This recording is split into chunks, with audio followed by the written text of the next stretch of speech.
It is Inauguration Day in New Orleans. Thanks so much for joining us as a new mayor and city council are taking their oaths of office in just a few moments. I'm Katie Moore. And I'm Sharice Gibson. In October, voters promoted Helena Mareno from city council vice president to mayor of New Orleans in no runoff necessary. WWL Louisiana was the first to call the mayor's race on election night. Mareno received 55% of that vote, and in her speech, she pledged to start working on really resolving some budget issues right away in her capacity as city council president, while putting together a transition team at the same time. Yeah, it has been quite a start to her term in office, and today's inauguration ceremony, it's going to be different from others in the past. It's being held at the Sanger Theater, and it's entirely privately funded.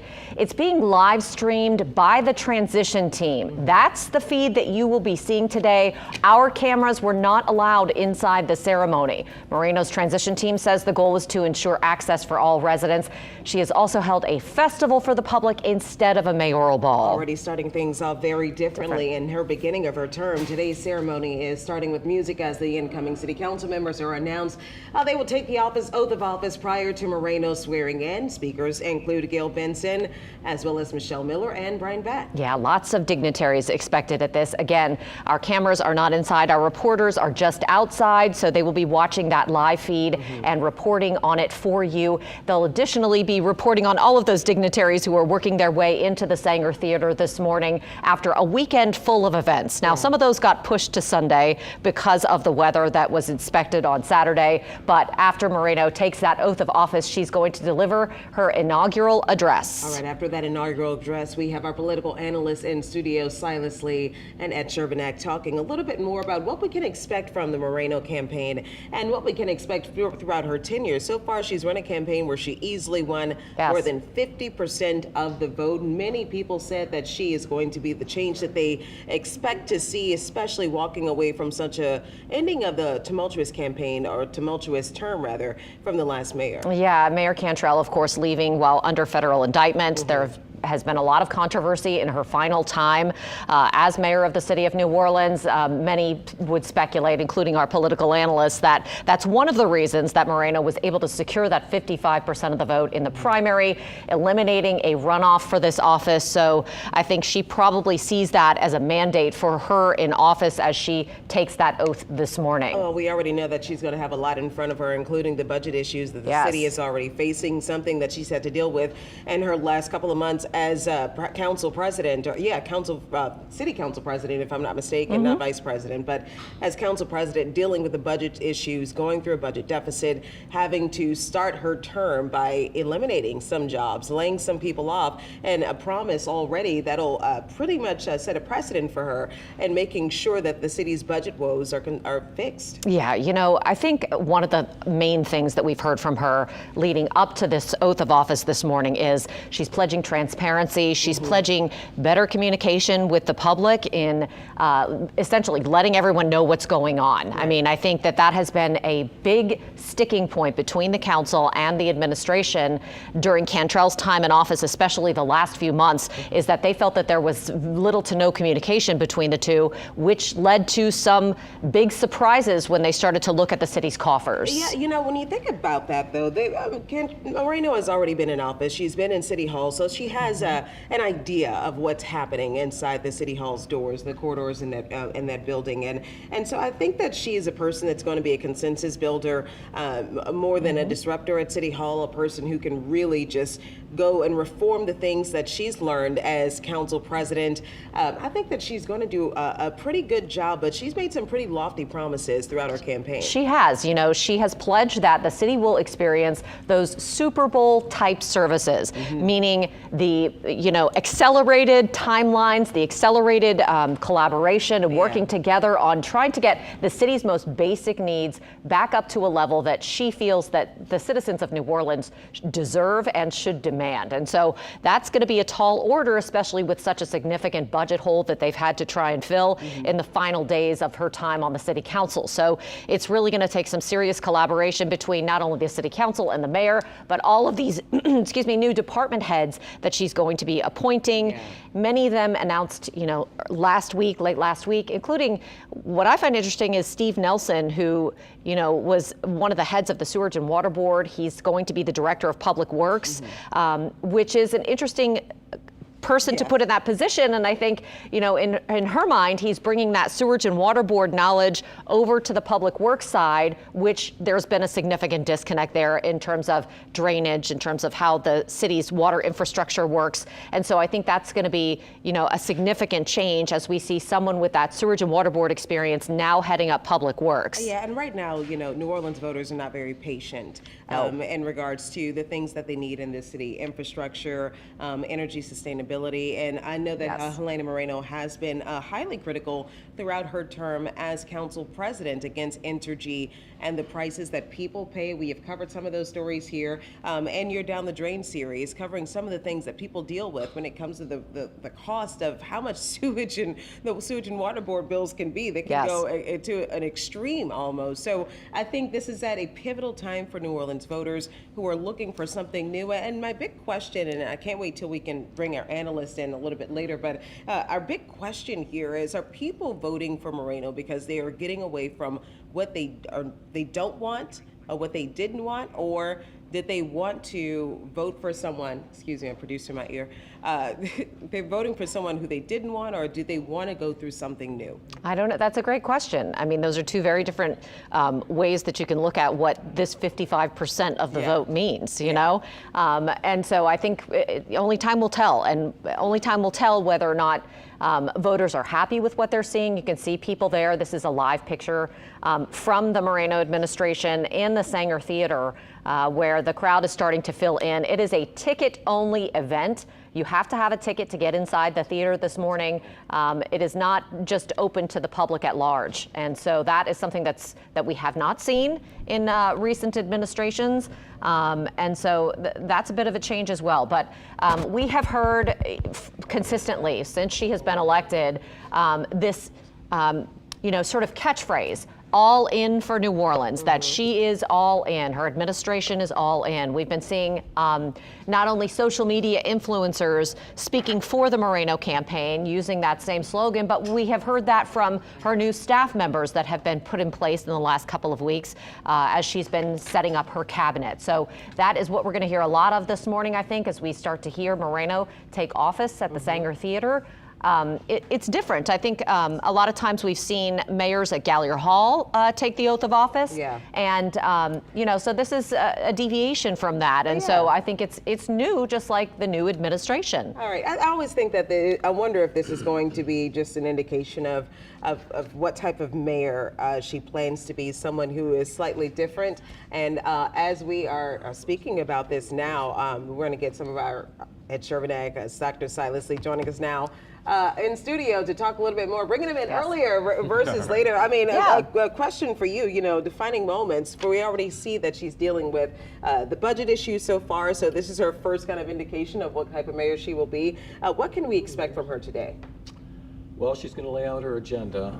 She's going to basically communicate what she wants to do as the mayor, move this in what direction she wants to move the city, how she wants to reform City Hall, how she wants to promote economic development, and how she wants to keep people here. That's her real primary message from the mayor, is keeping people here. Yeah, that's a huge indicator, right, Dr. Lee, of the success of a city, is whether or not you have people migrating in or you are losing population. And what we've seen in New Orleans is that we have been losing population. So what do you think about her priority of keeping people in New Orleans? Well, during the campaign, she has several priorities. One, to make government more efficient. Two, to address New Orleans East. Three, transparency. And four, keeping people here. However, there's another component to it. There's the legislative part, the policy part, but the psychological part. And now she has to rebuild social trust. That's a major issue. When you look at all the polls that we've done post-COVID, confidence in city government has diminished significantly. Confidence in the leadership has diminished significantly. So she must rebuild that. Why is that important? It's important to ensuring the passage of her agenda and to make people feel that they are a part of the process. Okay, Dr. Lee, I have to interrupt you. We are now getting started at the Sanger Theater. Amy McCarron with Council District A, who is a new city council member, is going to be entering this Sanger Theater. We're expected to hear from her in just a few minutes. This ceremony ceremony was expected to get underway at 9, and now you can see her there. Actually, that's Leslie Harris, who's another city council member from District B, walking across the stage, taking her seat there at the Sanger Theater. And I assume we're going to see all of those council members who are about to be sworn in. So this program now getting underway. A few minutes late, but not bad by not anyone's standards when you consider how monumental this event and occasion is. All right, we're going to listen into the ceremony as it gets underway. Ladies and gentlemen, representing City Council District D, please welcome Eugene Green.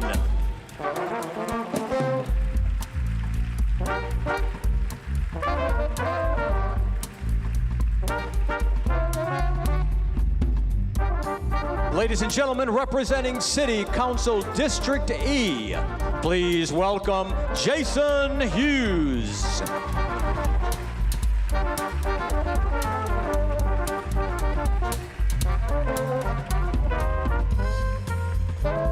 Ladies and gentlemen, Council Member at Large-elect, please welcome Matthew Willard.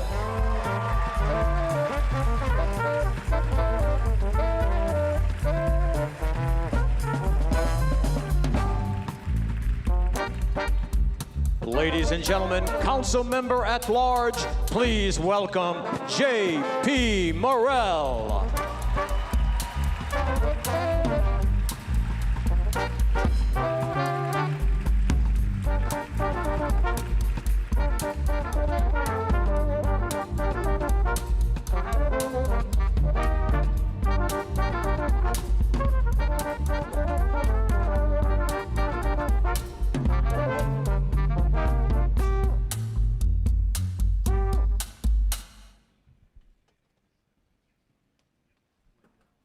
Ladies and gentlemen, please welcome to the stage 16-year-old piano phenom River Eckert and Grammy Award winner Trombone Shorty.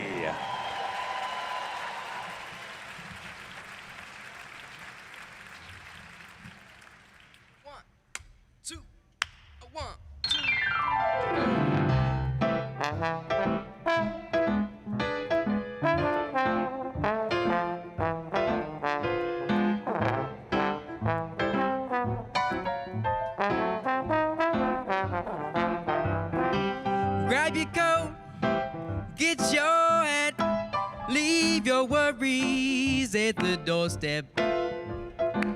Just direct your feet to the sunny side of the street.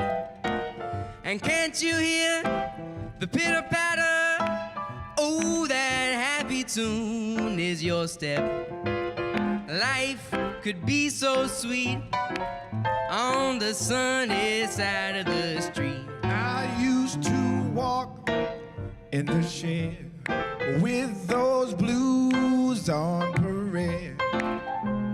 But honey, I'm not afraid of that rover crossing over. If I never had another cent, yeah, I'll be rich as Rockefeller. And gold dust at my feet on the sunny side of the street. Play.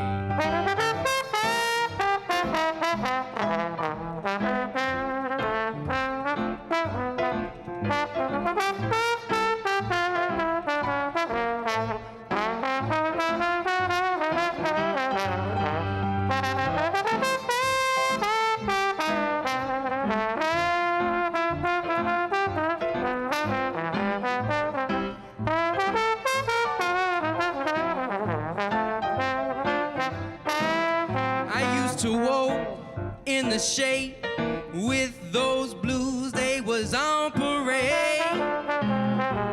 Now I'm not afraid because that road, it crossed over. If I never had another cent, yeah, I'll be rich as Rockefeller. And gold dust at my feet on the sunny side of the street.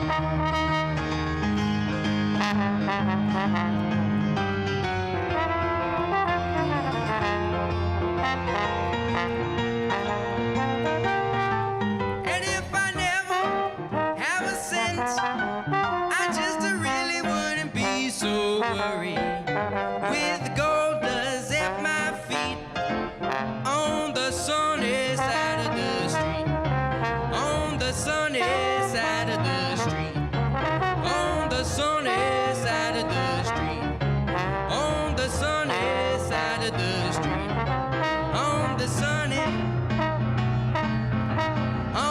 side, on the sunny side,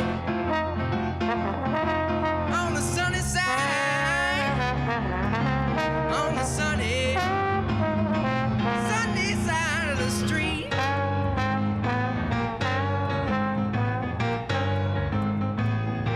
Ladies and gentlemen, please welcome Mayor-elect of the City of New Orleans, Helena Mareno.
Ladies and gentlemen. Hello. Ladies and gentlemen, please welcome to the stage writer, director, and two-time Screen Actors Guild award-winning actor Brian Back and New York Times best-selling author and Emmy award-winning network anchor and correspondent Michelle Miller. Good morning, New Orleans. Good morning, New Orleans. Come on. All right now, welcome to all of our distinguished guests here at the Sanger Theater and to everyone who is watching out there live, right on Louisiana and beyond as we celebrate the inaugural ceremony of the 63rd mayor of New Orleans. Now, we have all felt the energy humming through our neighborhoods in anticipation has built to this very special day. We're gathered here to inaugurate leadership that reflects the full breadth of the city, all of its neighborhoods, all of its voices, all of its histories, and really and truly all of the hope that they have for what is to come next. Oh, I'm just thrilled by this. Yes. The center of it is what? This moment is our mayor-elect, Helena Mareno. There she is. Where'd she go? There she is. And alongside her, city council that represents the strength and diversity of New Orleans. Wave, everybody. There we go. This moment represents more than just a change in leadership. It represents a shared belief that we need to be all in. That's right.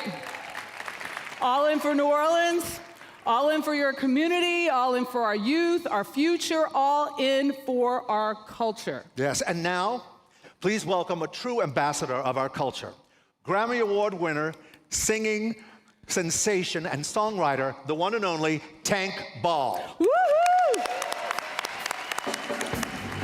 Here she comes. Hey, Dawn. Mwah. Hey, Dawn. Killing me. I'm sorry.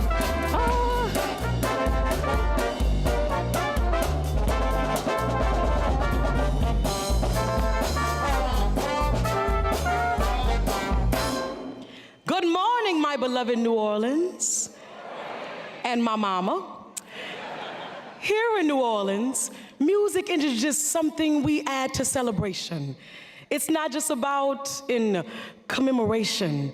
Music is how we come together, how we grieve, how we celebrate, and how we mark the moments that matter, especially hopeful ones like today. So it is my pleasure to invite us into a song that has long held space for resilience, dignity, and hope. A song that reminds us who we are and who we can be together. Please welcome a New Orleans-born vocalist, performer, and civic advocate with a deep city tie to the city's cultural and social landscape, Blair Doughton Halley, as he leads us in Lift Every Voice and Sing.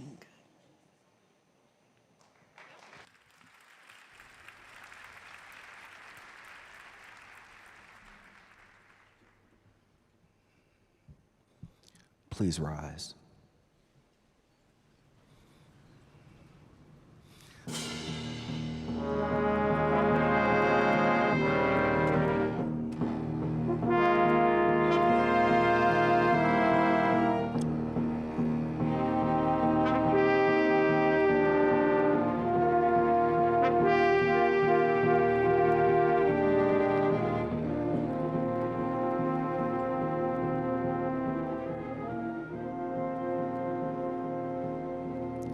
Lift every voice and sing till earth and heaven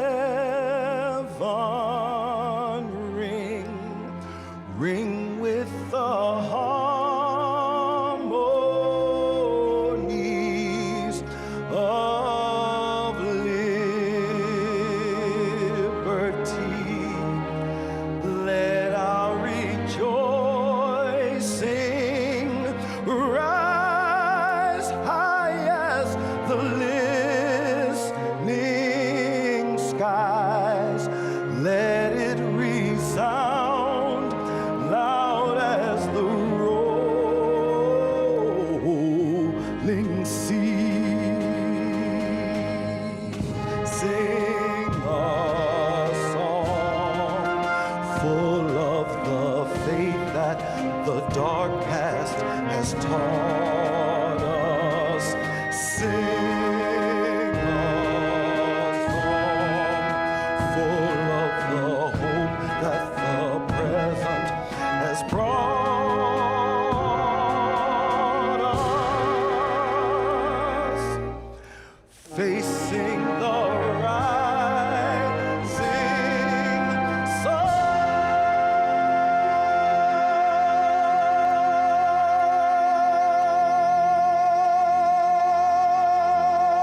Ladies and gentlemen, please welcome two leaders representing the people of Louisiana in our nation's capital.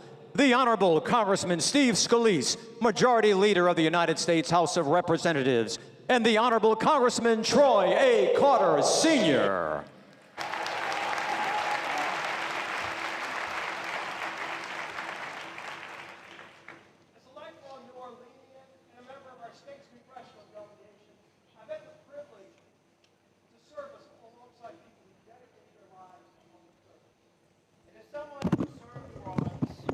At the local, I've seen how that duty shows up every day in the lives of our communities. Public service begins long before legislation or debate. It begins with responsibility, sacrifice, and a promise to protect one another. That promise is what builds trust, strengthens neighborhoods, and keeps our city safe and moving forward together. As we formally began this civic ceremony, we pause to recognize and honor that service, that duty, and that sacrifice.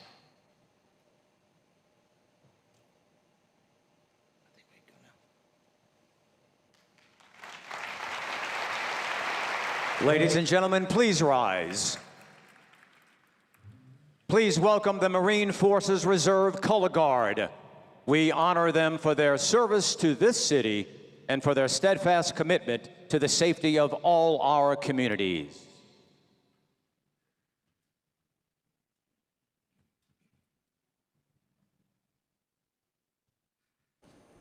Ready, cut? Please welcome a New Orleans vocalist, educator, musical mentor, and a standout performer from NBC's The Voice, as she leads us in the national anthem, Tanya Boyd Cannon.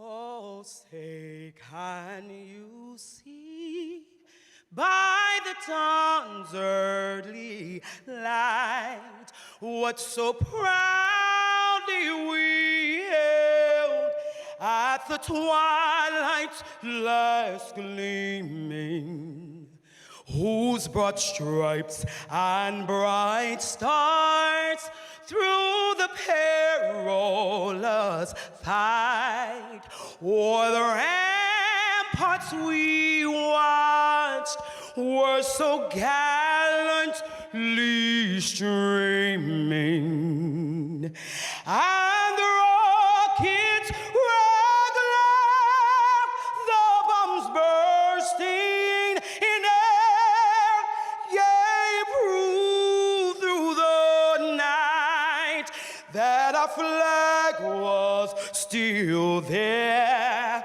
Oh, say does that star-spangled banner yet wave o'er the land and of the free and the home of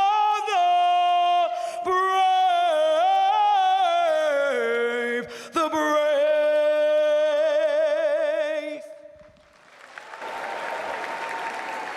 Carrie.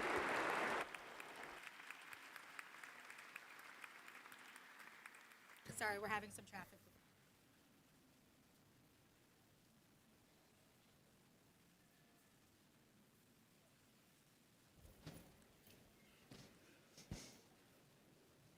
Now, you may be seated, yes. Look at them. Right? You clean up nice. I know, no. There's like a chill, an excitement. Yes, yes. There's a something in the air. Because they left the back door open. That's why it's cold. Yeah, that's why. In planning this inauguration, Mayor-elect Helena Mareno made a deliberate decision to focus on inclusion and access. Oh, yes. And every event connected to this inauguration, including today's ceremony, has been supported entirely through private donations, ensuring that the city itself would not bear the cost. That's right. So important. Cost is king. Mm-hmm. That is what they say. The traditional black tie ball was canceled and replaced with a free festival yesterday at Lafayette Square. Thousands of educational toolkits have been distributed to students in New Orleans and across Louisiana. And a community service day is planned for Martin Luther King Day on January the 19th, where volunteers will help. Go ahead. Yes. Give it a big round of applause. Volunteers will help with beautification and improvement and all sorts of projects that will include newer parks and playgrounds and recreation facilities just across all 5 of the city council districts. And none of this would be possible without the generosity and leadership of our private partners, whose belief in this city helped us bring these moments to life. Now, we are especially grateful to the Hancock Whitney Bank and the Gail Benson team of business for their extraordinary support of this inauguration and for the city of New Orleans. And with that, it is our honor to welcome to the stage the philanthropist and beloved New Orleanian, the honorary chair of the inaugural committee, Mrs. Gail Benson. Bravo.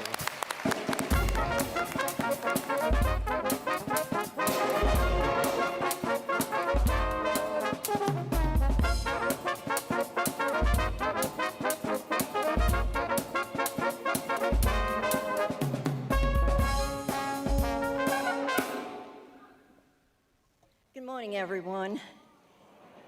It has been an honor to serve as honorary chair of the Mayoral Inauguration Committee for this historic moment in our city's life. I want to begin by thanking the members of the Inauguration Committee whose time, care, and commitment made this weekend possible. I am deeply grateful to all the committee members and the many others who gave their energy, creativity, and leadership to this effort. Everyone was all in, and because of that, we are here today. Faith has always played an important role in my life. It grounds me, guides me, and it reminds me that leadership is ultimately about service to others. As we move forward in today's ceremony, we pause now to enter a shared moment of reflection.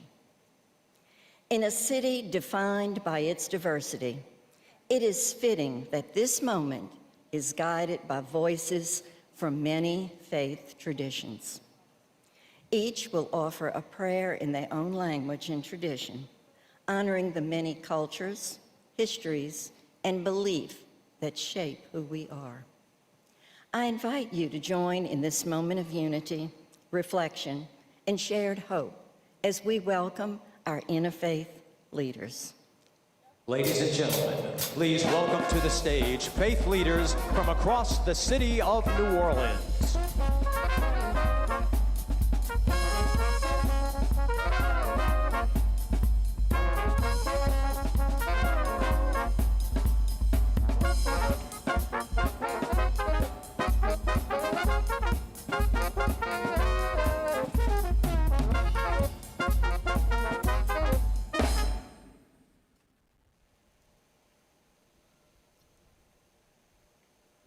Faithful God, we pause to give thanks for this city.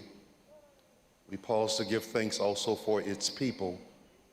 We pause also to give thanks for its stories and its enduring spirit. We ask for humility in leadership. We ask for honesty in our work. We ask for generosity in how we treat one another. Amen.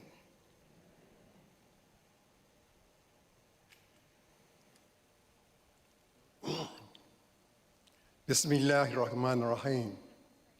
Allahumma idina lama fi khair.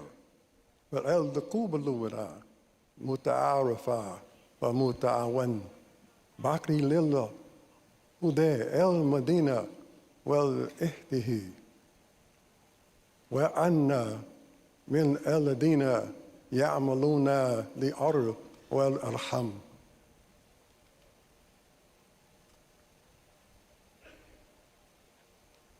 Dios de amor y de misericordia, concédenos sabiduría para escucharnos, fortaleza para cuidarnos y humildad para caminar juntos con respeto y dignidad. Amén. Gracious God, we thank you for the gift of this day and for the strength of this city, built by generations who believed in hope even when times were hard. Grant us wisdom to lead with integrity, courage to do what is right, even when it's difficult, and compassion for every neighbor we serve. Amen. For protection, Hashkivenu Adonai Eloheinu l'shalom, Ba'amidenu shomreinu l'chayim, Ufros aleinu sukat shlomecha, V'hagem ba'adenu v'haser me'aleinu oyev dever v'cherev v'ra'av v'yagon, Ushmor tzeitenu uvoenu, l'chayim u'l'shalom me'ata v'ad olam. Amen. Loving God, we are grateful for the opportunity to gather in this spirit of reflection and unity. May we be guided by patience, generosity, and humility in all that we do. Amen. And dear Lord, remind us of that community that is built not by words alone, but by daily acts of kindness, fairness, love, and respect. Bless all of those who are called to serve, that they may lead with wisdom, act with courage, and govern with compassion. Amen. Ladies and gentlemen, please welcome to the stage two leaders working in our state capitol on behalf of the Louisiana and its communities. The Honorable State Senator Cameron Henry, President of the Louisiana Senate, and the Honorable State Senator Jimmy Harris III.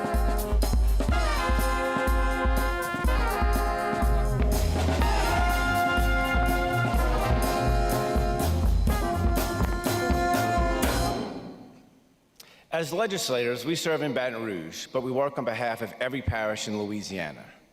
The strength of this state depends on the collaboration between its capital and its largest city. When New Orleans is strong, Louisiana is stronger. The moment marks an opportunity to move forward together with renewed trust and shared purpose. City leadership and state leadership succeed best when they work as partners, respecting one another and staying focused on the people we serve. What we're about to witness as our council members take their oath of office is not only a commitment to this city, but a commitment to a collaboration across parish and state lines. A commitment to accountability, cooperation, and service for New Orleans. As for all of Louisiana, with this understanding, we now invite our council members to step forward and take their oaths of office. Ladies and gentlemen, each council member has selected a judge to administer their oath and a family member or guest to accompany them. Council members will be invited to the stage individually to be sworn in. Thank you for welcoming them as they step forward. Ladies and gentlemen, representing City Council District A, joined by the Honorable Marcus DeLarge, Judge, Criminal District Court, and Ross McCarron, MD. Please welcome Amy McCarron.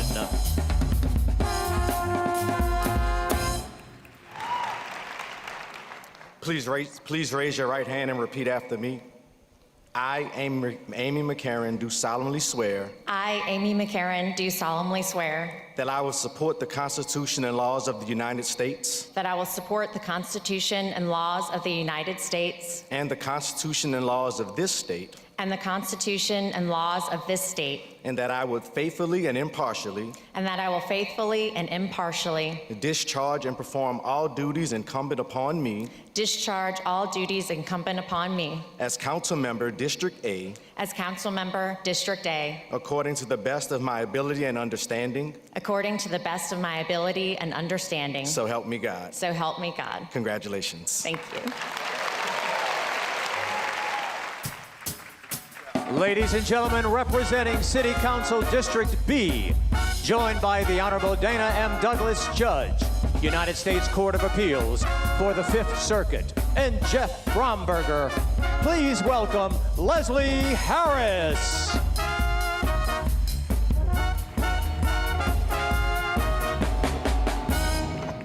Raise your right hand and repeat after me. I state your name. I, Leslie Harris, Do solemnly swear. do solemnly swear That I will support the Constitution and laws of the United States. that I will support the Constitution and laws of the United States And the Constitution and laws of this state. and the Constitution and laws of this state, And that I will faithfully and impartially. and that I will faithfully and impartially discharge and perform. All the duties incumbent upon me. As council member District B. According to the best of my ability and understanding. So help me God. So help me God. Congratulations. Thank you.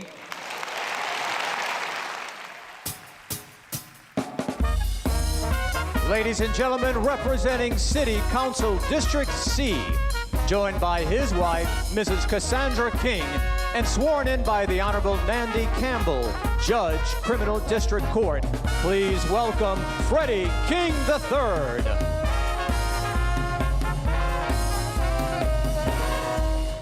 Raise your right hand. Repeat after me.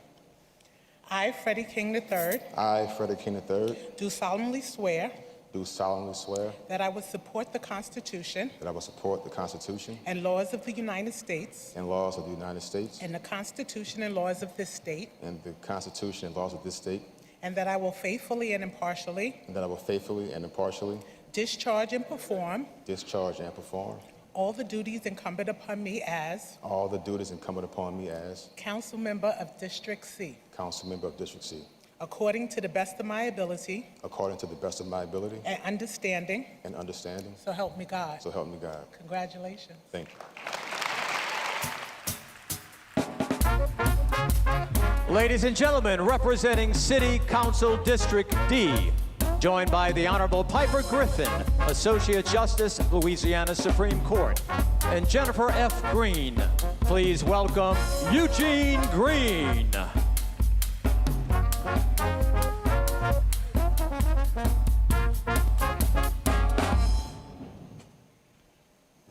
Repeat after me.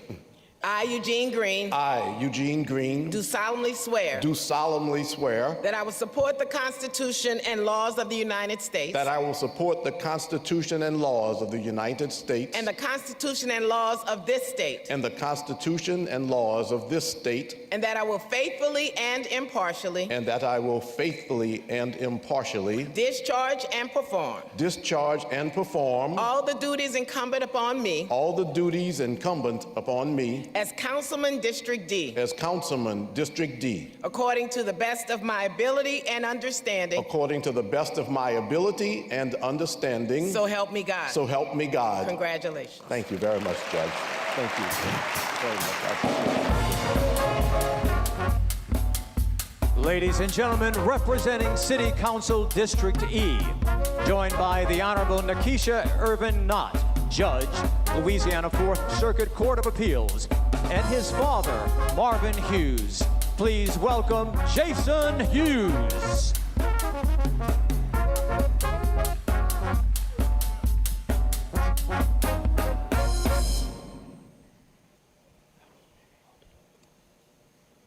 I, Jason Hughes, I, Jason Hughes, do solemnly swear do solemnly swear that I will support the Constitution and laws that I will support the Constitution and laws of the United States of the United States and the Constitution and laws of this state, and the Constitution and laws of this state, and that I will faithfully and impartially and that I will faithfully and impartially discharge and perform all the duties incumbent upon me as Council Member District E,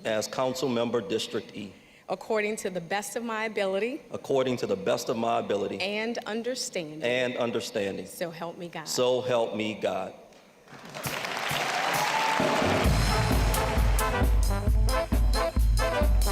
Ladies and gentlemen, Council Member at Large-elect, joined by Molly Pons and sworn in by the Honorable Benedict Willard, Judge, Criminal District Court. Please welcome Matthew Willard.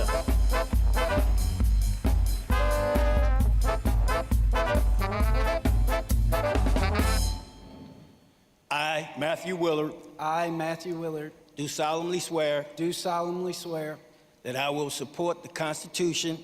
That I will support the Constitution. And laws of the United States. And laws of the United States. And the Constitution and laws. And the Constitution and laws. Of the state of Louisiana. Of the state of Louisiana. And that I will faithfully and impartially. And that I will faithfully and impartially. Discharge and perform. Discharge and perform. All duties incumbent upon me. All duties incumbent upon me. As Council Member at Large. As Council Member at Large. According to the best of my ability. According to the best of my ability. And understanding. And understanding. So help me God. So help me God. Congratulations, man.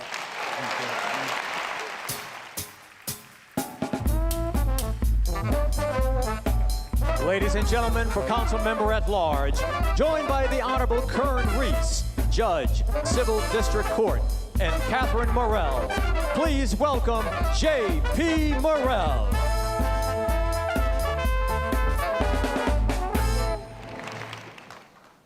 I state your name. I, J.P. Morell. Do solemnly swear. Do solemnly swear. I will support the Constitution and laws of the United States. I will support the Constitution and laws of the United States. The Constitution and laws of the state of Louisiana. The Constitution and laws of the state of Louisiana. And that I will faithfully and impartially. And I will faithfully and impartially. Discharge and perform. Discharge and perform. All the duties incumbent upon me. All the duties incumbent upon me. As Council Member at Large of the City of New Orleans. As Councilman at Large for the City of New Orleans. To the best of my ability and understanding. To the best of my ability and understanding. So help me God. So help me God. Congratulations, Thank you.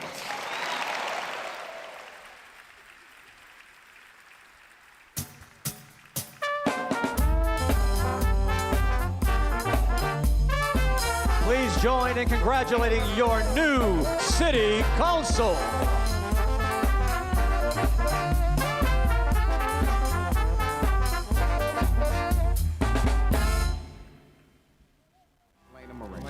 Elena Mareno. No more small ball for the city of New Orleans. We have to think big. We have to think aspirationally. And we are going to win. When we need her, she delivers. This is a mandate by the people of this city saying that they want more. Every single one of you lifting me up because you want a better city, and we know we can do that together. No one's going to outwork Elena Mareno. She cares about all of us, and she's going to be there for all of us. She sees us, and she hears us, and she's a woman of that word. When it comes to the way I'm going to run my office, it's always going to be about putting people first. There was always one person I called first to make sure that things got done. Elena Mareno. We don't have to say that that's just the way New Orleans is. We cannot afford to fail, and I will not fail you. Elena Mareno in New Orleans. For the first term,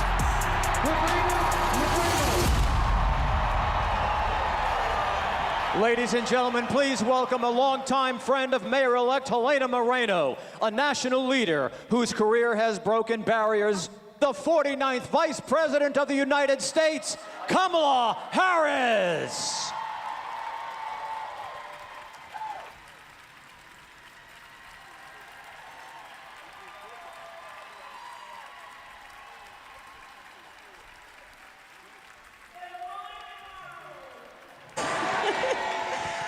Oh, it's so good to be with everyone. Please have a seat. Good morning, good morning.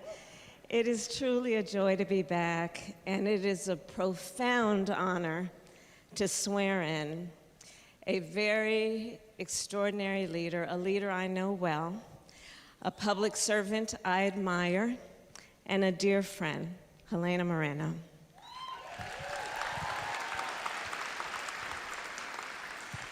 So Helena and I first crossed paths many years ago. And from the very beginning, what stood out was not only that she is talented, but she is tough and has a shared love of our country and a shared belief that government must work for the people. She is a dedicated public servant who believes in the dignity of working families. She believes in fairness and in the simple yet fundamental principle that elected leaders must be accountable to the people they serve. Whether it's her work in wards across the city in City Hall or the state capitol, through moments of challenge and moments of change, it is clear Helena Mareno will never stop fighting for the people of New Orleans.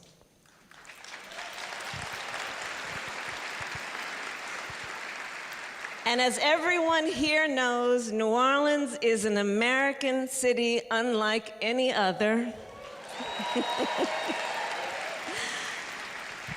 A city that captures the culture and courage of America. A city of creativity and resilience. A city that has known hardship and yet has always chosen hope. And boy, do I hate that I missed the second line downtown yesterday. Seriously, what other American city has that? None. There you are. So the future of America is being built in cities like this and in leaders who honor the past, meet the present moment, and invest in the future. By leaders who believe the power belongs with the people. And that is the kind of leadership Helena Mareno brings to this moment. Helena, I know you will be a mayor who will lead with integrity, with courage, and with the people of New Orleans always at the center of your work. Congratulations for everything you have accomplished. Congratulations. Helena Mareno. Ladies and gentlemen, please welcome to the stage your next mayor, Helena Mareno.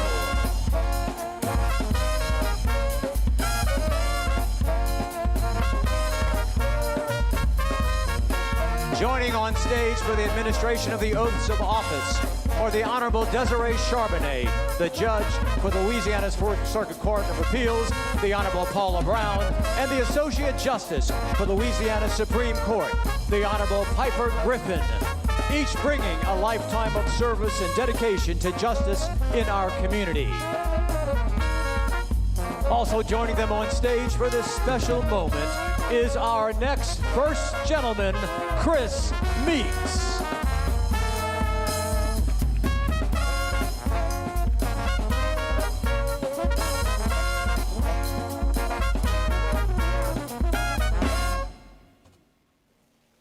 Please repeat after me. I, Helena Mareno. I, Helena Mareno. Do solemnly swear. Do solemnly swear. That I will support the Constitution and laws of the United States. That I will support the Constitution and laws of the United States. And the Constitution and laws of this state. And the Constitution and laws of this state. That I will well and faithfully and impartially discharge and perform.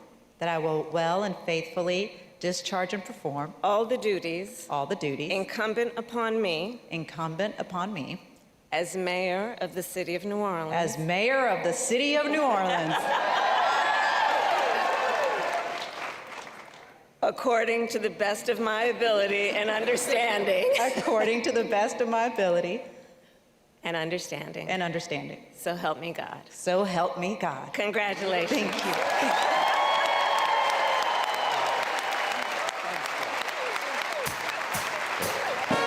Ladies and gentlemen, the 63rd Mayor of the City of New Orleans, Helena Mareno.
Wow.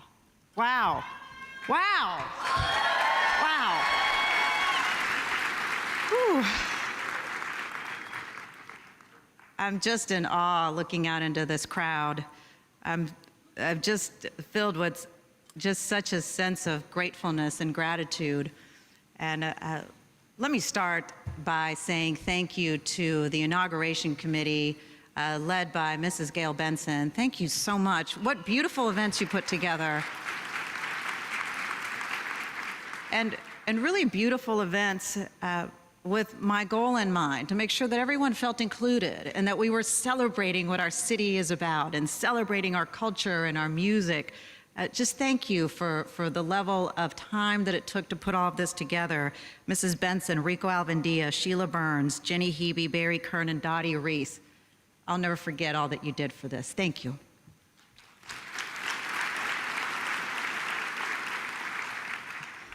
To the New Orleans City Council, congratulations. Congratulations. I am so excited to get the opportunity to work with all of you all. And look, I think we even got JP Morrell in some of his fanciest tennis shoes today. Looking good, JP. And to the former mayors, Mayor Cantrell, Mayor Landrieu, Mayor Morial, Sidney Bartholomew, Mayor Bartholomew, thank you all for your service to the City of New Orleans, for being here today.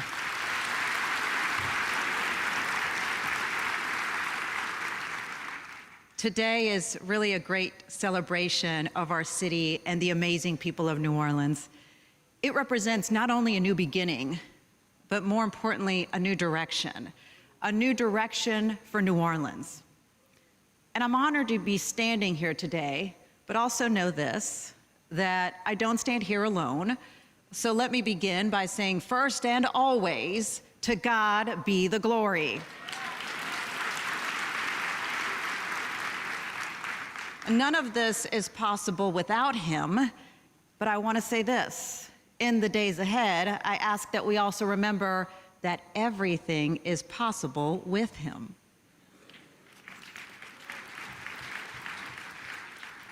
New Orleans, what has been written is still true. With God, joy will come in the morning, even when the Saints lose. Look, New Orleans, as we all know it, is a very spiritual city, and it is a living example of three great virtues: faith, hope, and love. Faith is not a hunch, a wish, or just a gut feeling. It's fundamental trust, a confidence that rises from deep within us. And we must have real, deep, sincere faith on what New Orleans can be, because that type of faith calls us to action. It calls us to be all in for New Orleans.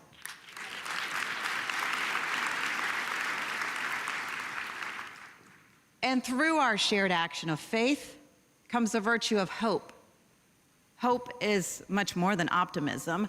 Hope is a commitment that is so strong that it becomes an expectation that what we desire to achieve, we will achieve. When there's a will, there's a way.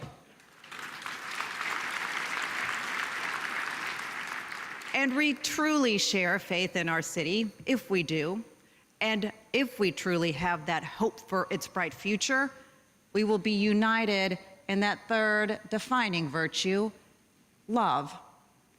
We're actually taught that love is the greatest of these virtues, but it's often the most difficult to actually practice. I know our love for New Orleans runs deep, and it expresses itself with boundless joy in our music, our food, our art, our celebrations, and our compassion. Our love is what empowers us to work through the challenges. Our love of our neighborhoods, our way of life, and our culture is what enables us to rise up and fight for our city. So I ask you today, do you love New Orleans? I want to hear you. Do you love New Orleans? How about this? Are you all in for New Orleans? And I want you to hear me, and I want to be very clear about this. I'm going to lead the city of New Orleans with the confidence of faith, the commitment of hope, and the deep love for our beautiful city. I'm all in for New Orleans.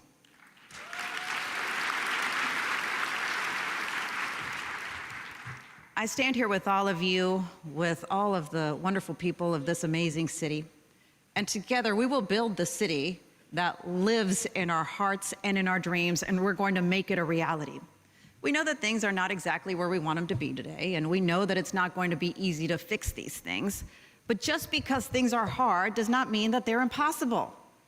We stand here on a turning point as we face challenging times, and we must be clear that failure is not an option, not anymore. There's just too much at stake.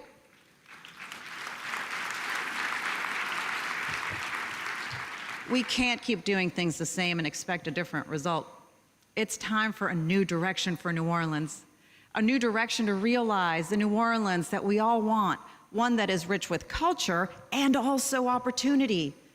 So today I make a promise to you to never quit, and my administration makes the same pledge, because we know that the possibilities for New Orleans are endless. We will do the hard work. We will make the hard decisions. We will make this city more prosperous, and we will give all our residents a chance for prosperity, because we are all in.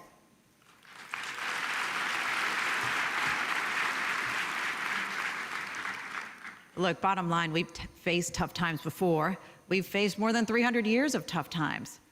We survived fires, floods, epidemics. We endured Jim Crow and injustice. We overcame the tragedy of terrorism. We rebuilt after hurricanes every time this city rose. And we rise because we know how special New Orleans is. This is not just a place, not just a city, but an amazing blend of beauty, history, and culture. So now this is our time. This is our time to build that functional city that we all deserve.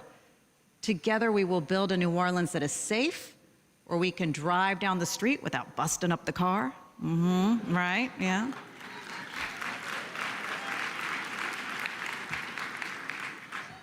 Where there is no limit to realizing a dream, and where our children have endless opportunities for success. A New Orleans where our seniors live not in fear or uncertainty, but in dignity and in security.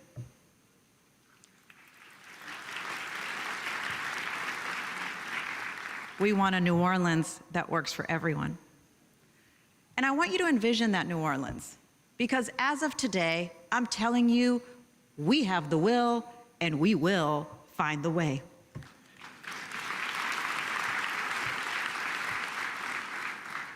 It's not going to happen overnight, but I'll stop at nothing to get it done. To accomplish this, we must do this together. Divided, we fall. Let's face it, these are complicated and troubling times. Conflict and division are all around us. Some will continue to try to divide us, but we must choose to come together for our future. Today, you've seen local, state, and federal leaders on all sides of politics come together to support the future of our exceptional city. We have more in common that divides us. Thank you, Madam VP, for letting me borrow that line. More in common than what divides us when it comes to ensuring one of America's greatest cities thrives.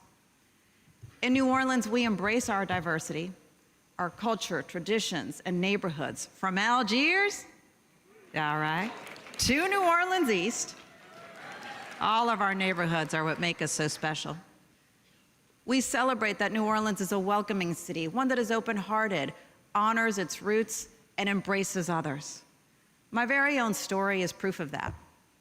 My family is a blend of cultures and traditions, a family built on faith, hope, and love. My mother, Nancy, is American. My father, Felix, is originally from Mexico. And thank you, Mom and Dad, for all that you did for me to get me to where I am today.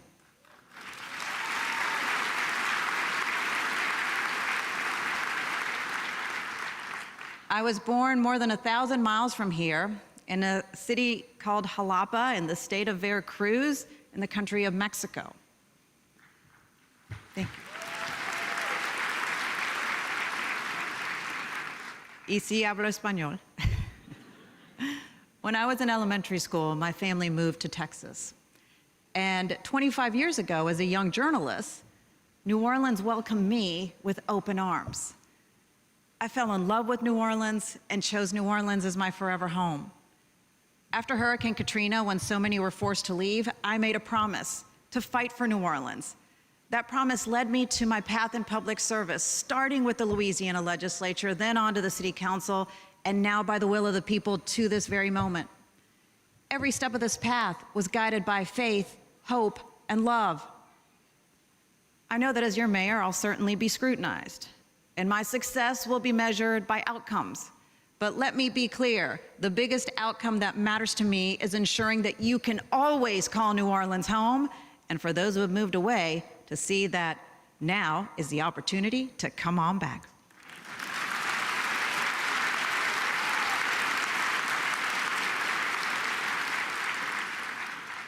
I will make every single day count, and I look forward to working hand in hand with this New Orleans City Council, with our federal and state legislators, and with the people of this city to ensure that government works not for itself, but for you.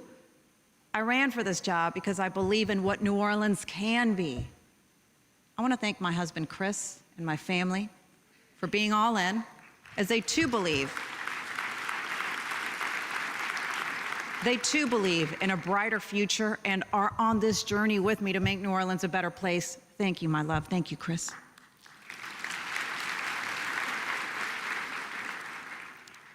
God certainly knows I am not a perfect person, and I do not promise perfection. But I do promise excellence and urgency, and I will demand it of myself and of everyone who serves this city. We will take on the hard things because they matter. We will rebuild what is broken. We will fix what has been ignored. We will lift up every neighborhood, every family, and every dream because you've waited long enough. And make no mistake, we are all in. There is nothing New Orleans can't do. The sky is the limit.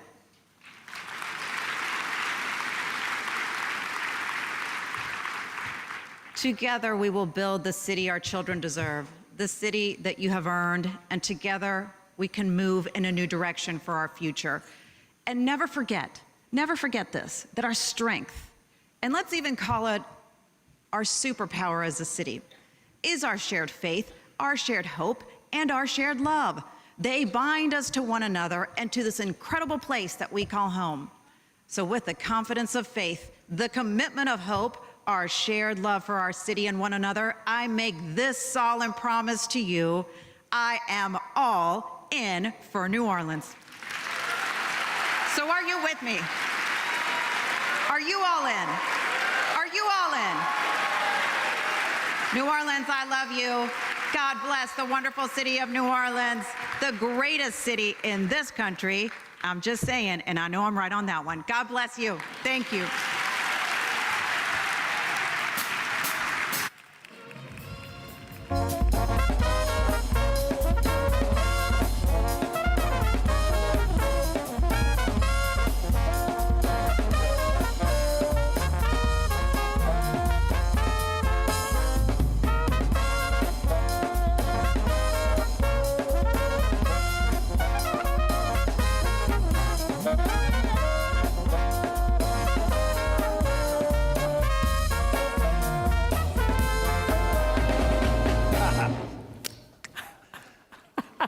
Mayor Mareno. Yes. Oh my God, it has such a ring to it, does it not? Does it not? Yes. Wow, she reminded us that words matter. I've always said that. Stories matter. Yes. I've always said that too. And especially how words are spoken, how they are heard. Yes, those powerful words bring us to our next artist, who has long given a voice to this wonderful city. That's right. I was going to say, and how they're intended. True. True, true. A New Orleans-born author and performer. Today, our inaugural poet, she will share an original poem and share an original heartfelt message for this very moment titled All In. Please welcome Sonny Patterson. Look at this one.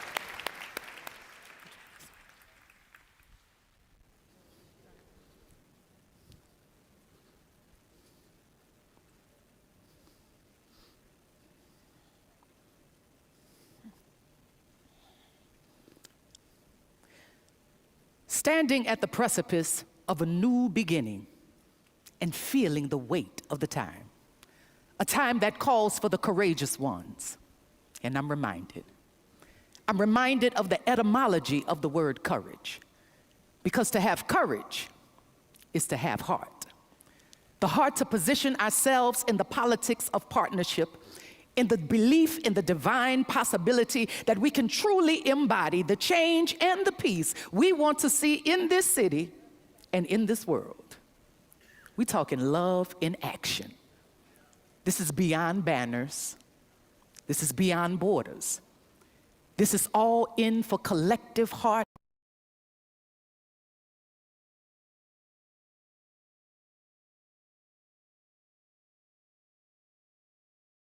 To see in this city and in this world. We're talking love in action. This is beyond banners. This is beyond borders. This is all in for collective heart and community consciousness, for an expanded culture that carries unity and dignity and integrity. Oh, this is beyond feather. This is beyond bead and dance and horn. This is a call to honor all of who and what we are. All in, all around, all rise. Step into the wonder of a culture that prioritizes people over profit. A culture that empowers the future of the now while honoring the very best of our past. This is a cultural infrastructure created to last. Oh, and here we are. Keepers of one another. Preservers of a tradition that stretches us into new dimensions here at the precipice of a new beginning while feeling the weight of the time. May we know with everything in our being that we would not be here together if we were not built for a time such as this.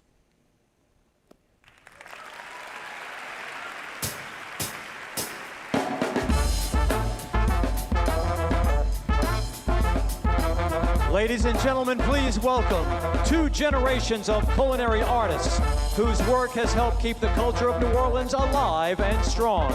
Chef, restaurateur, and philanthropist Emerald Lagasse, joined by his son, the youngest chef ever to lead a 2-star Michelin restaurant, E.J. Lagasse IV.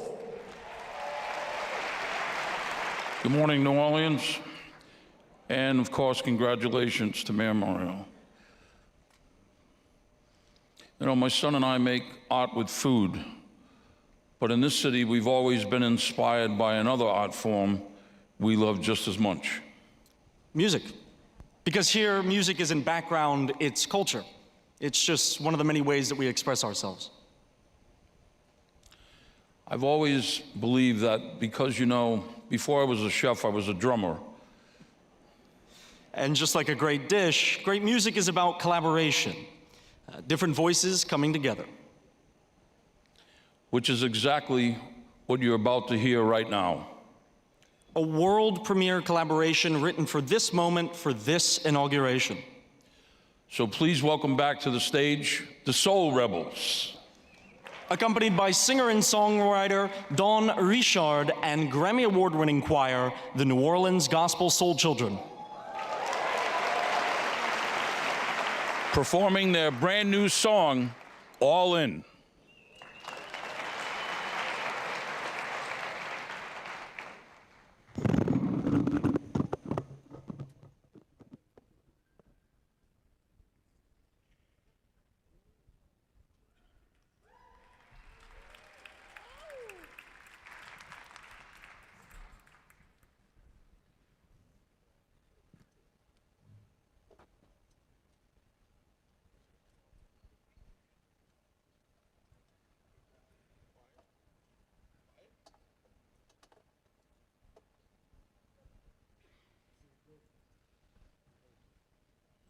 Can we have our beautiful choir? There we go.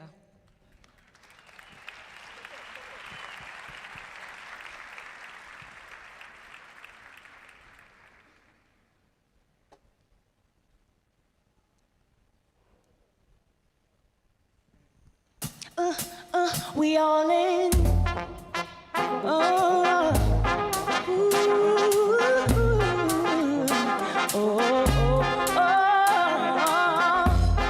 We all in for New Orleans.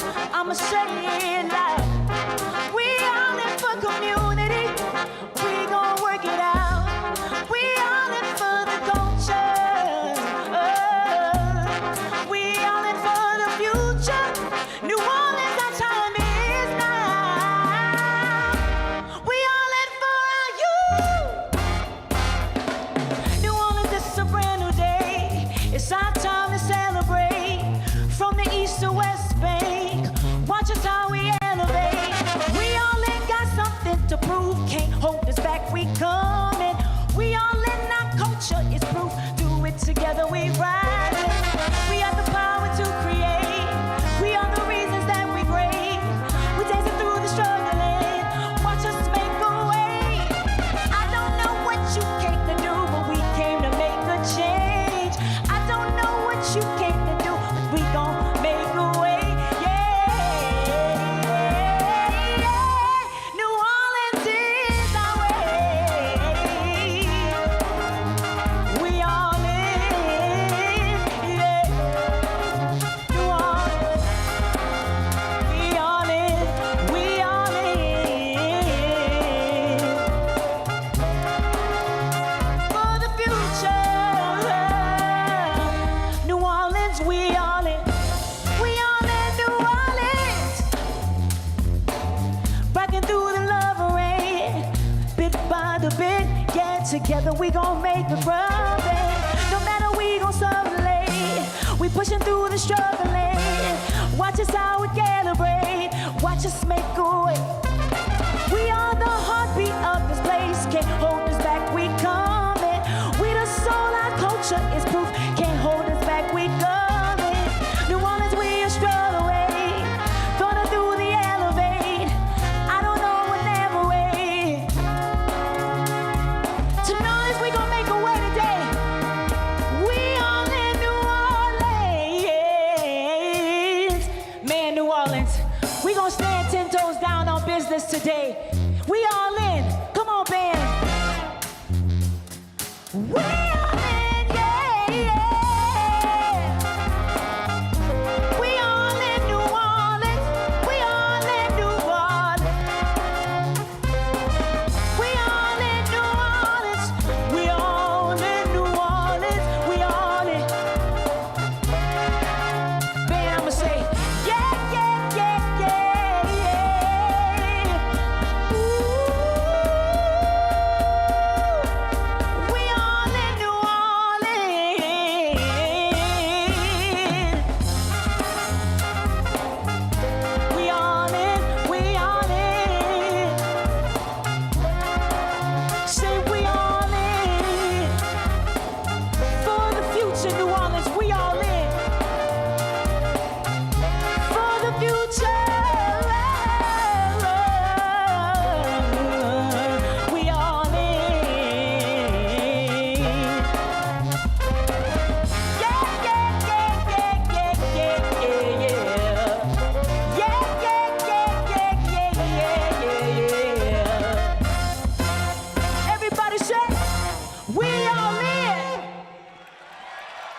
New Orleans has always been a city that moves me, a place where music, art, and creativity are alive in every corner.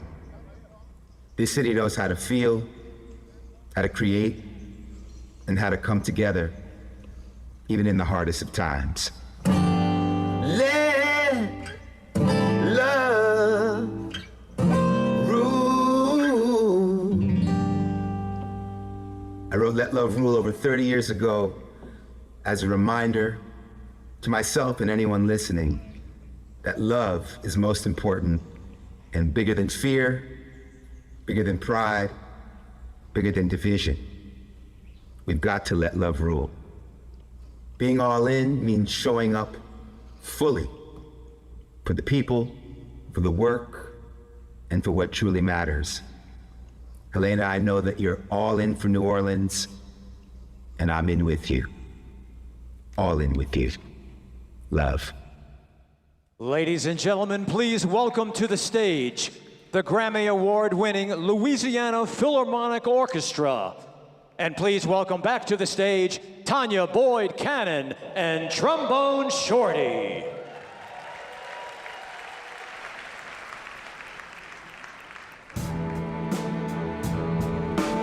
Love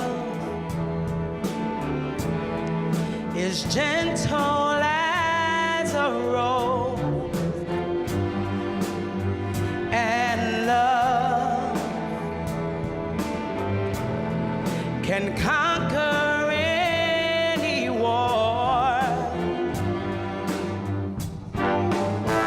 It's time to take a stand. Brothers and sisters, join hands. We got to let love rule.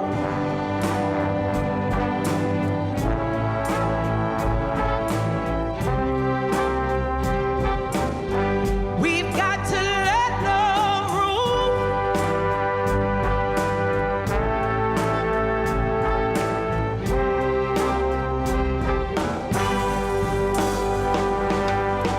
Love transcends all space and time. And love can make a little child smile. But can't you see? This won't go wrong.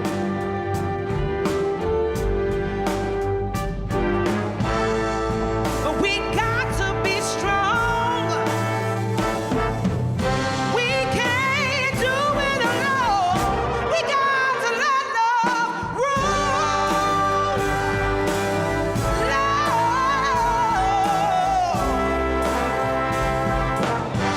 We got to let love rule.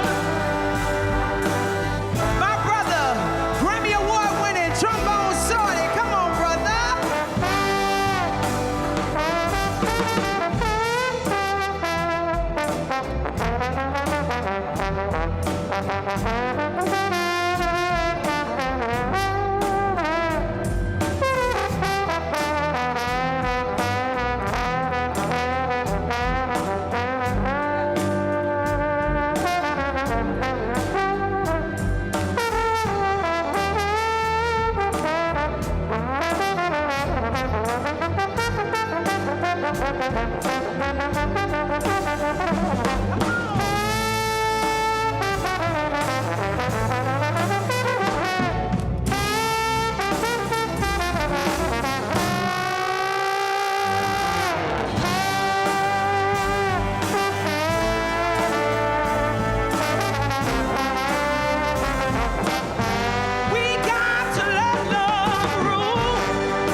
Ladies and gentlemen, please welcome the Ambassador of Bounce, the Queen Diva herself, Big Freedia. Congratulations to our new mayor. Yes, how y'all feeling? It is a celebration. Let's go.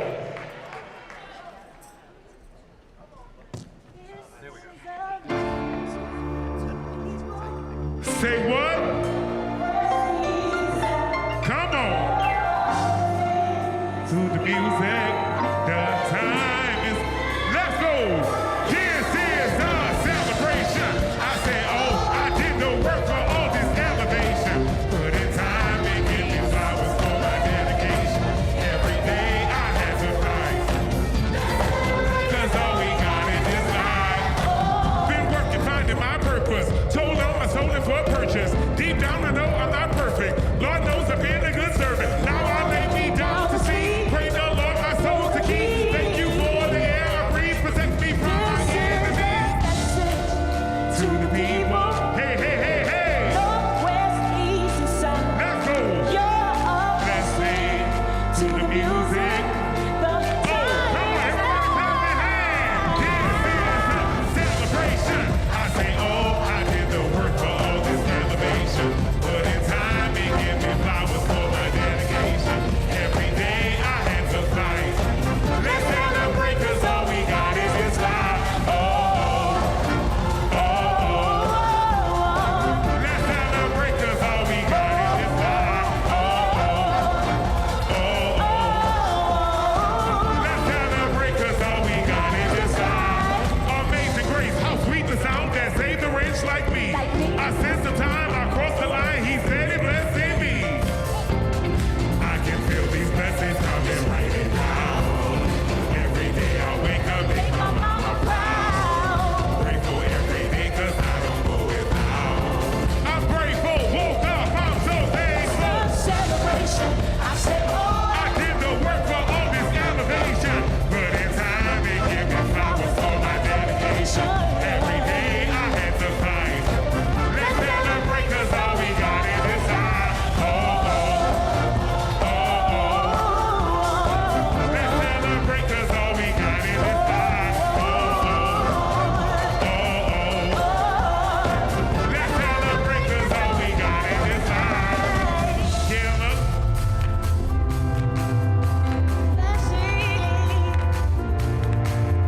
Tell me why.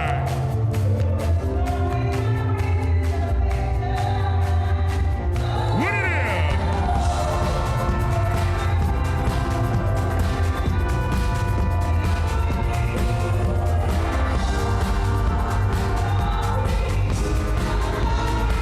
Everybody, this is a celebration.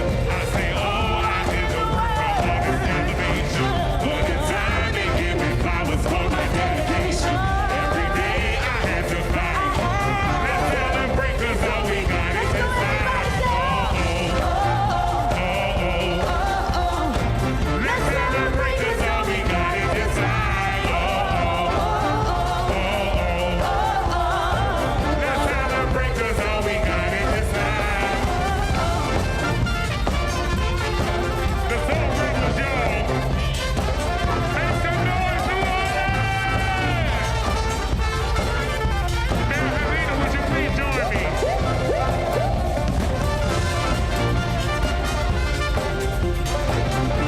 Y'all make some noise while we're doing the elected mayor! Let's go! Let's go! Let's go! Let's go!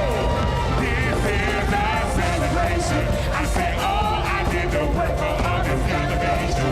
Put in time and give me flowers for my dedication. Every day I had to fight. Let's celebrate cause all we got is this life. Oh, oh, oh, oh, oh. Let's celebrate cause all we got is this life. Oh, oh, oh, oh.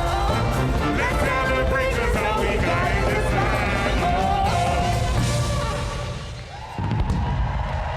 Y'all make some noise, New Orleans!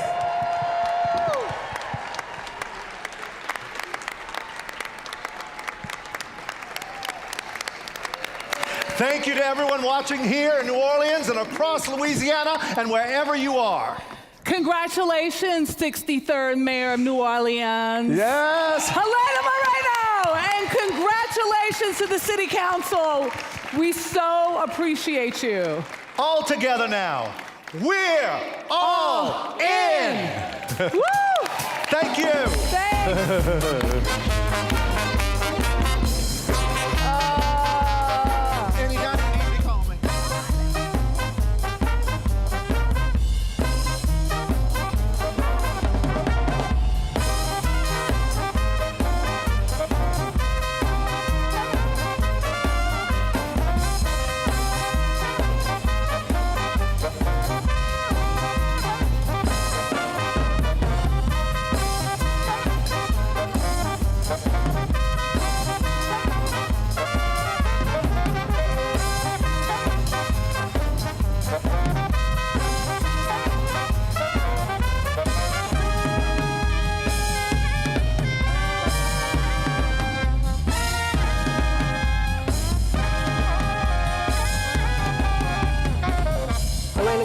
Sworn in as the next mayor of New Orleans, becoming the first Hispanic mayor and just the second woman to lead the city and its more than 300-year history. This is a pivotal time for Helena Mareno. It certainly is. What you have been watching over the last hour and a half has been a live feed that we've gotten from inside the Sanger.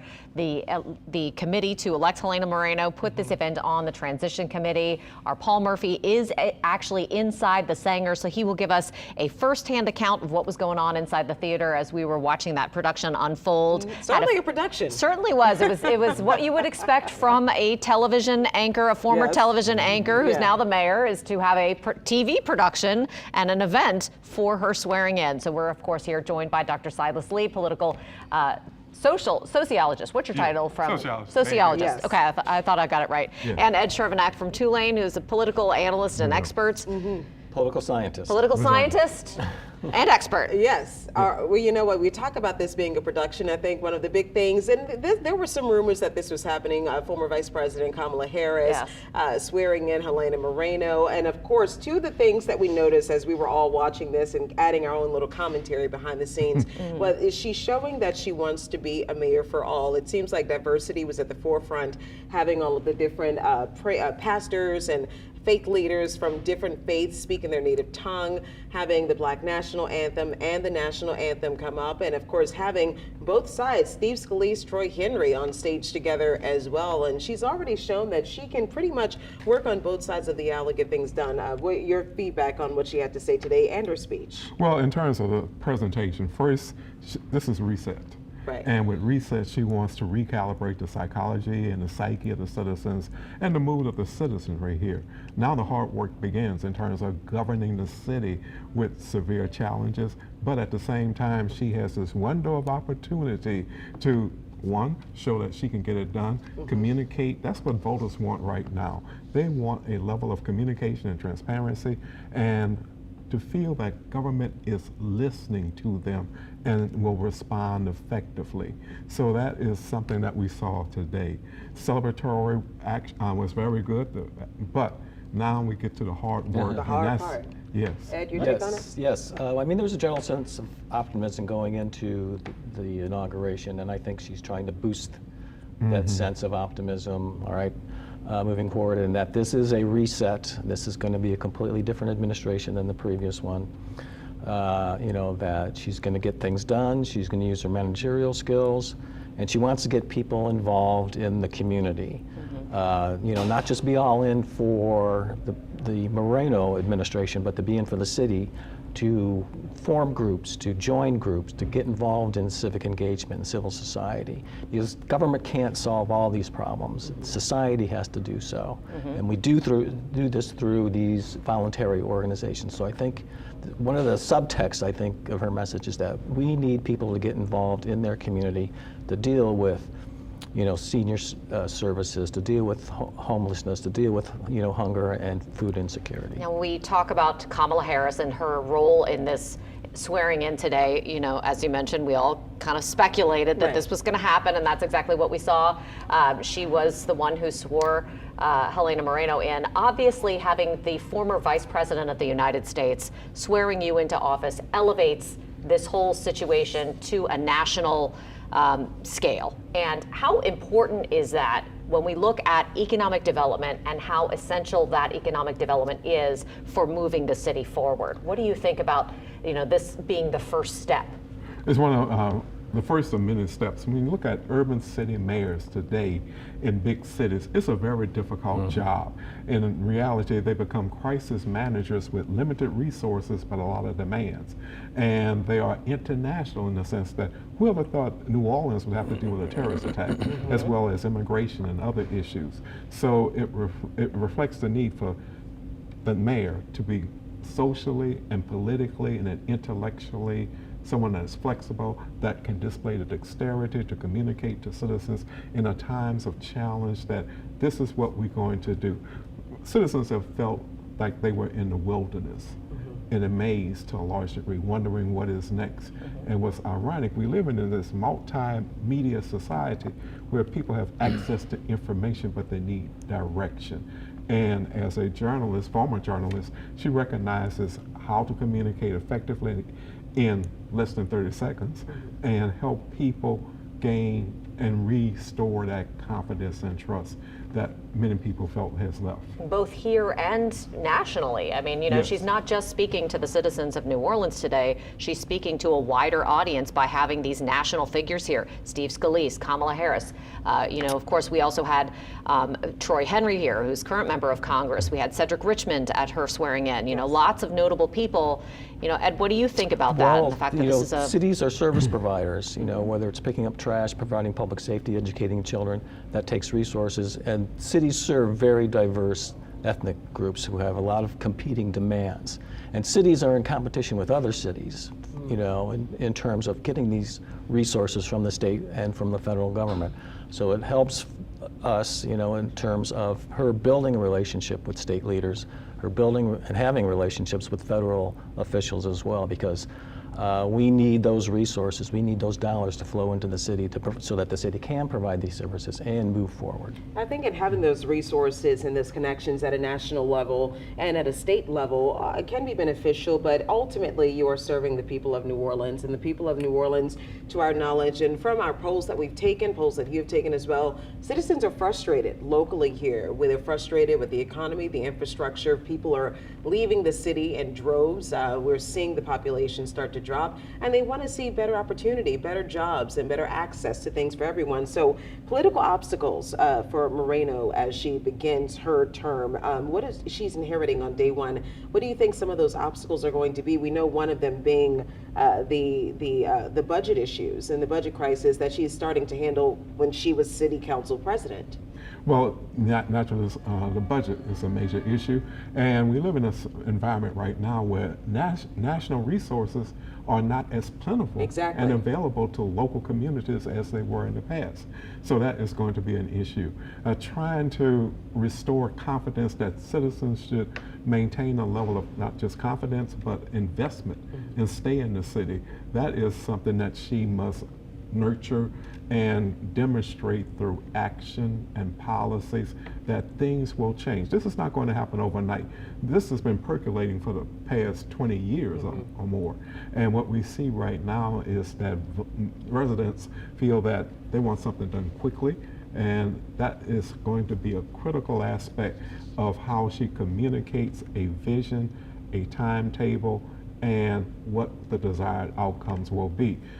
Having deputy mayors is also another critical element because she cannot do this alone. Deputy mayors will be able to talk to diverse groups and carry that message in a way that she can not do by herself. So that's going to be very important, how these deputy mayors address specific issues. We're expecting to hear more appointments and announcements about that today, but we already heard Michael Harrison, the head of public safety. We heard Steve Nelson as the director of public works. He's obviously a former sewage and water board manager. So some key appointments there. Her first Latina head of economic development, the first Hispanic deputy mayor she appointed. And so, you know, we are definitely seeing some movement on that front. When we looked election night at her victory, our political analysts, yourself included, including Ron Fauché, Clancy Dubose, all agreed that her win was a lesson in branding. That's what we're seeing again today, is serious branding.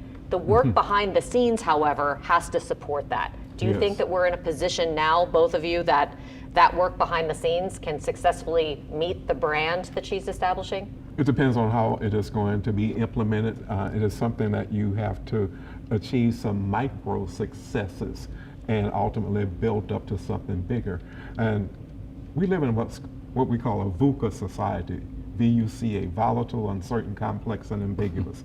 And we don't know what's going to happen in many situations, but having the resources in terms of the intellectual resources and displaying dexterity in terms of the challenges, that can help calm the anxiety that so many people have.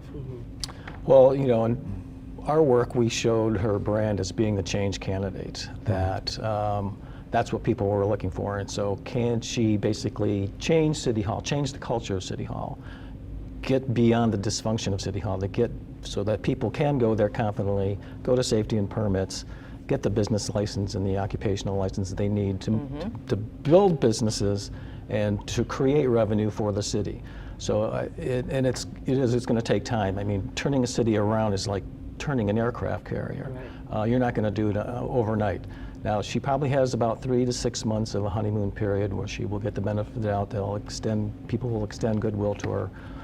But you know, after that grace period, people are going to want results. And so then you're right, people want results immediately. People don't want excuses, they want results. Yes, they want it done. If there was an early decision that she could make that could define her first year, what do you think that is? I think the decision to have Joe Giarrusso as her CAO was a very shrewd one, that they've had a good relationship. And that could help with the relationship with City Council. He knows City Hall very well. He's the one who's going to be leading the reorganization of City Hall.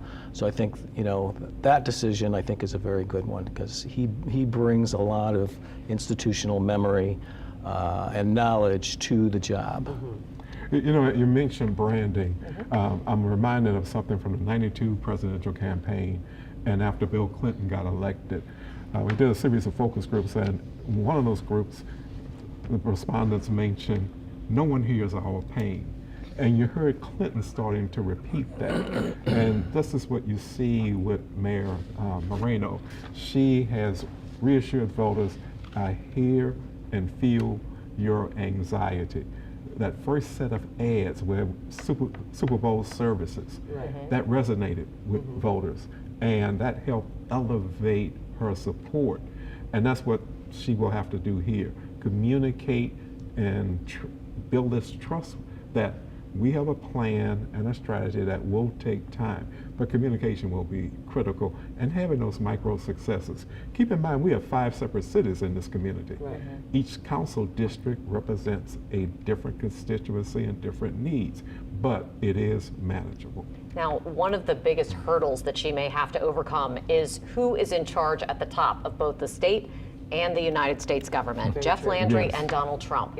As you mentioned, she's an urban mayor, and she's facing, obviously, Republican leadership at the top. Not only is it Republican leadership at the top, but it has been making its way into local governments, and I think a lot of people feel that those leaders have tried to have some more control on the local level, especially over New Orleans. Now, how big of an issue do you think that is going to be for Helena Moreno? That's going to be a tough issue to navigate, but at the same time, she will have to work at both sides of the aisle. Look, in politics, you have winners and losers. You will not win every battle you will have to navigate, but she will have to demonstrate that she is going to be in the trenches fighting and try to extract some level of success. Won't win them all, and people understand that, but they want to see the laser focus on the issues and incremental change. I think we've already saw. Oh, sorry, Well, I was going to say that she seems to have a good working relationship with the governor. Yes. That she was able to talk him down from putting the city into state receivership in exchange for getting the $125 million in revenue bonds. And that she's had experience in the state legislature over her 8 years working with Republicans across the aisle. So she knows how it can be done. She's, communicates very well. She, basically has very strong communication skills, being a journalist. And so I think that she can manage at the state level. Now, the federal level, that's a different question. A lot of people, including the mayor, are not very happy about ICE coming in, but how do you deal with that? You don't. You just basically have to accept it. And so it's a much more difficult issue at the federal level. And in terms of getting, pork barrel money, that needs to come through Steve Scalise. And our federal senators as well. So it's incumbent on her to basically convince them that we need these resources here in New Orleans. Does Kamala Harris affect that whole effort and having her side by side with her out of the gate? Well, it's difficult because we have a Republican president, right, and a Republican Congress. But still, we have our representatives. They're supposed to represent the state, and they're supposed to represent their districts. It's not so much representing the federal government per se, right? So it's convincing those individuals in Louisiana that, hey, we need you guys to work with us. Yeah, I think that having Representative Steve Scalise on stage today, and if I'm not mistaken, another Republican representative was there as well. Cameron Henry, yes, the head of the I Speaker of the House. believe that I think that it's done purposefully to show that obviously it's going to take more than working with just one side of the aisle in order to achieve the things that we need to achieve for the citizens of New Orleans, and we need to work on both sides of the aisle. Having Steve Scalise and Troy Henry in Washington, I think, is fantastic. I just want to say the things that I didn't notice about her. We talked a little bit about transparency. Troy Carter, I'm sorry, excuse me. I said Troy Henry. We've been talking about that too. Businessman. Troy Carter, businessman. Different Troy. Yeah, different Yes. Troy, different Troy, Congressman Troy Carter. We've been talking about transparency, and transparency was something that even leading up to the budget issues with the last administration, a lot of people had issues with, and it seems like they had issues with within City Hall. I mean, city council members saying that they were not very transparent about the budget, so. Right now, we have her dealing with these budget issues. Transparency is talking about the fact that this is a privately funded. They said this at the beginning, hearing from former WWL anchor Michelle Miller, who was up there. This was a privately funded inauguration address, making sure that they understood that they weren't doing a gala. They wanted to cancel that and make sure that everything that they did was for the people of New Orleans. I think that this sets a precedent for who she's going to be as mayor, and also separating herself from the previous administration. Well, she set a theme here, all in. And I've never seen a mayor, well, we never had a mayor, with their own theme song, as well as a laser focus on not only being all in, it's a marriage, she's telling people. And in this marriage, we will have some ups and downs, but we are going to be committed, and we're going to reset the culture to make sure one is inclusive, and responsive to the needs of people. So that's a big reset for her in terms of resetting how government will function and how people will feel about what government is doing. We want to get to Paul Murphy in just a moment, but Ed Chervenak, talk about Cantrell and how she is still obviously, while she was not in the room today, she is certainly in the room that we know of. Yes, we don't believe she was there, but. Right, and I think this is one area where Helena Mareno wants to separate herself from the previous administration, that she wants to be this 24/7 mayor, dealing with the issues with energy and urgency, and that is contrary to what we've seen from the previous mayor now in the last several years, that she had become disengaged. She went on her out-of-town excursions. She wanted to use the Pontalba apartments for herself, so she was more about taking care of herself. And there wasn't a whole lot of communication between the administration and the city council. There was that turbulent adversarial relationship. And so we should probably see much easier and greater communication between the administration and the city council, because first of all, Helena Mareno came from the city council. Joe Giarrusso also came from the city council. They know each other, they understand what their priorities are. JP Morrell is good friends with the mayor. So I think it's going to be a much smoother relationship between the administration and the city council. Is it going to be perfect? No, because they're separate branches of government. Sometimes they're going to disagree. But can they work out those disagreements behind closed doors before they get out there into the public?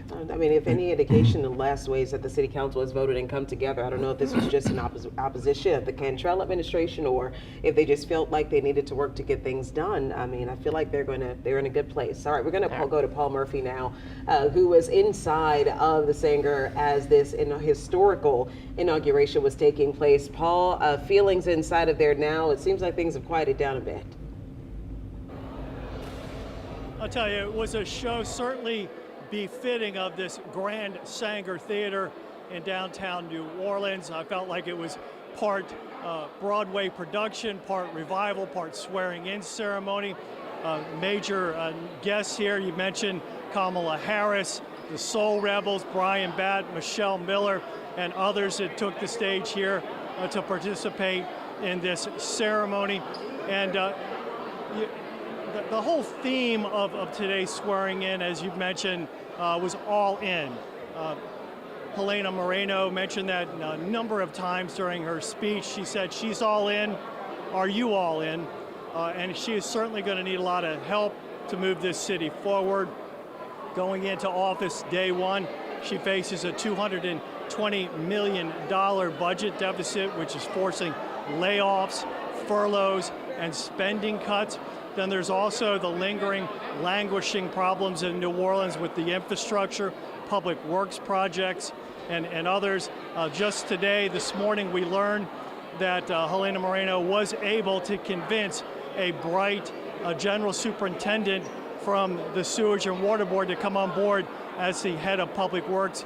Steve Nelson is now on board, and he will be serving directly with Joe Giarrusso, the newly minted CAO, to work on some of these infrastructure problems. Also today, I spoke with a group of business leaders, Gail Benson, Morris Bart, Michael Heck, about what it means to have a stable government set on moving this city forward. They told me that it's actually good for business. You know, I think she's just going to be great, and I'm just so optimistic and so excited that she's using so many business people to help her with this transition. I think she's going to make a great mayor, and I'm very excited. You know, people focus on taxes and rules and regulations, but the reality is that leadership, attitude, and culture and trustworthiness matters more than anything. So I think we're going to be entering a new day where we have a leader who can create a narrative, who can go to meetings, who can close deals for us. And I think it's going to result in a lot of great jobs for the great people of New Orleans. My hope and expectation is the spirit of optimism that's palpable right now in the Sanger, that continues throughout the years and years that hopefully Helena is mayor. She is a top-notch leader, has a great work ethic, and most importantly, she's got a great team surrounding her. And there really is a strong sense here at the Sanger that new leadership means new direction, which can only be good for the city of New Orleans. And we're told that the new mayor, Helena Mareno, plans to hit the ground running. CAO Joe Giarrusso told us that she already has a stack of executive orders waiting for her on her desk for her signature to help move this city forward. We're live in downtown New Orleans at the Sanger Theater. Back to you guys in the studio. All right, thanks so much, Paul. It's beginning with quite a beautiful and large production of some of the city's greatest talent. Yes, so it is. We'll have to see what happens from here. Now, this afternoon, Dr. Dwight McKenna will take the oath of office for Orleans Parish Coroner. This is going to be his third term in office, and in all three of those elections, he has run unopposed. Paul McKenna is a former Orleans Parish School Board member. He will be sworn in at 3 this afternoon at the coroner's office. Yeah, the final incoming New Orleans official is former interim NOPD Chief Michelle Woodfork. She'll have to wait several months before she's sworn in as Orleans Parish Sheriff. Woodfork, you'll remember, she defeated incumbent Sheriff Susan Hudson in the wake of a string of issues, including the dramatic escape of 10 inmates from the Orleans Justice Center back in May. Yeah, Woodfork is a 33-year veteran of the NOPD and served as interim chief for 10 months after Sean Ferguson retired. She is also the niece of Warren Woodfork, who was the NOPD's first black superintendent. Woodfork's swearing in will take place in May. So a lot more to come still. Yep, absolutely. Lots of change. All right. Thank you so much for joining us for our special Inauguration Day coverage in New Orleans. Yeah, we'll see you back here soon for the WWL Louisiana News at noon. Have a great day.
Okay, so I think Sharice and I will just start and then introduce y'all, and we'll bring you in just to talk a little bit. I don't know how long they want this to go. I don't know.